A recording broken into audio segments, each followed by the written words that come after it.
कांग्रेस नेता राहुल गांधी की संसदीय सदस्यता रद्द होने पर केंद्रीय गृह मंत्री अमित शाह ने सनसनीखेज आरोप लगाया है।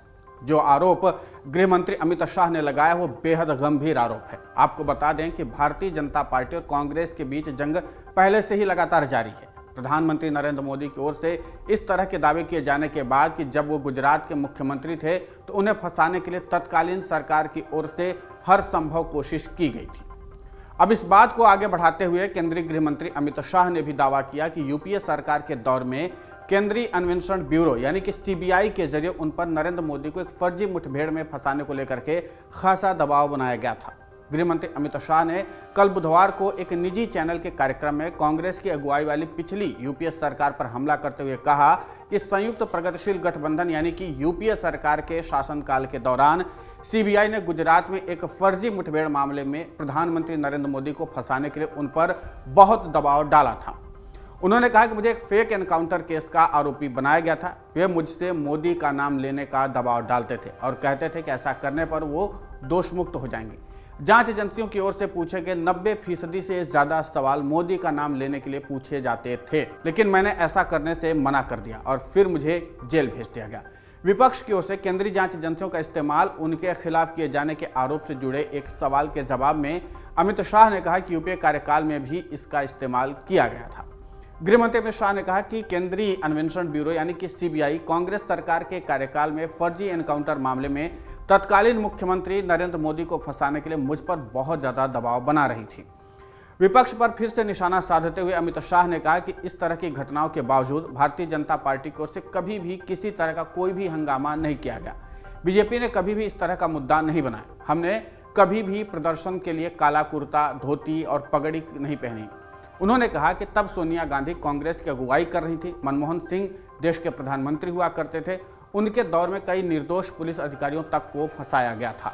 उन्होंने ये भी कहा कि मुंबई की एक कोर्ट की ओर से मुझे दोषमुक्त करार दिया। उसने अपने फैसले में कहा कि राजनीतिक वजहों से झूठे मामले बनाए गए, लेकिन हमने कभी विरोध प्रदर्शन का सहारा नहीं लिया। केंद्रीय गृह मंत्री अमित शाह ने पिछले दिनों सूरत की कोर्ट से 2 साल की सजा देने के बाद राहुल गांधी की लोकसभा सदस्यता रद्द किए जाने को लेकर के कहा कि वो अकेले ऐसे शख्स नहीं हैं जिन्हें कोर्ट की ओर से दोषी ठहराया गया हो फिर लोकसभा की सदस्यता खोनी पड़ गई।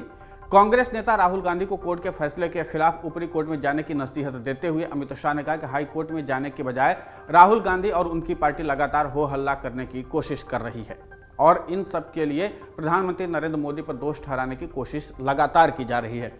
उन्होंने कहा कि राहुल को पीएम मोदी पर आरोप लगाने की कोशिश करने की जगह दोषी ठहराए जाने के फैसले के खिलाफ ऊपरी अदालत में जाना चाहिए। वहीं कांग्रेस की ओर से राहुल गांधी की सदस्यता रद्द होने पर बदले की कार्रवाई का आरोप लगाया जा रहा है और देश भर में कांग्रेस की ओर से लगातार विरोध प्रदर्शन किया जा रहा है। हालांकि जो आरोप गृह मंत्री अमित शाह की ओर से कांग्रेस पर लगाया गया है उसका जवाब अभी तक कांग्रेस की ओर से नहीं दिया गया, लेकिन इतना तो तय है कि अमित शाह ने जो आरोप लगाया कांग्रेस पर वो बेहद गंभीर आरोप हैं। ऐसे में देखना दिलचस्प होगा कि कांग्रेस की ओर से इस पूरे आरोप पर क्या जवाब दिया जाता है, क्योंकि जिस तरीके से इस पूरे घटनाक्रम को अगर देखा जा रहा है और जो ये पूरा घटनाक्रम है वो बेहद संवेदनशील है।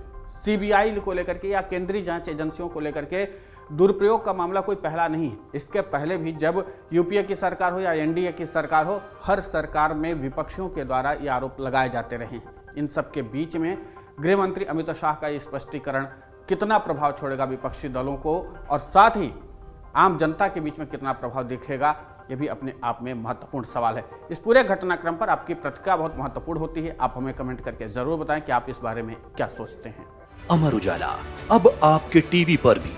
अपने स्मार्ट टीवी पर यूट्यूब पर सर्च करें अमर उजाला, चैनल सब्सक्राइब करें और देखें ताजा खबरें, वो भी HD क्वालिटी में।